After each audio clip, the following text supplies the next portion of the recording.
রাজধানীর উত্তরার দিয়াবাড়িতে metro rail স্টেশনের নিচ থেকে কুরবানির পশুর হাট অপসারণের পর সেখানে পরিচ্ছন্নতা কার্যক্রম চালিয়েছে ঢাকা উত্তর সিটি কর্পোরেশন ডিএনসিসি।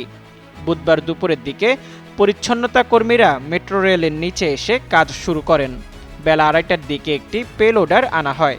এরপর দ্রুত গতিতে সড়কে জমে থাকা বর্জ্য অপসারণ, ময়লা পরিষ্কার এবং হাটের বিভিন্ন অংশ পরিচ্ছন্ন করার কাজ চলতে থাকে। এই কার্যক্রম পরিদর্শনে আসেন স্থানীয় সরকার প্রতিমন্ত্রী মীর শাহে আলম।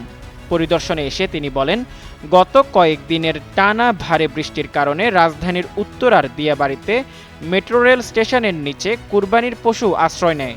এবার ঢাকার বড় কুরবানির পশুর হাট বসেছে উত্তরার দিয়াবাড়িতে।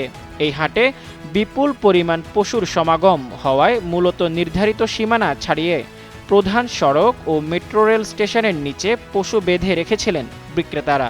এতে সংশ্লিষ্ট এলাকায় তীব্র যানজটের সৃষ্টি হয় এবং সাধারণ মানুষের চলাচলে বিঘ্ন ঘটে।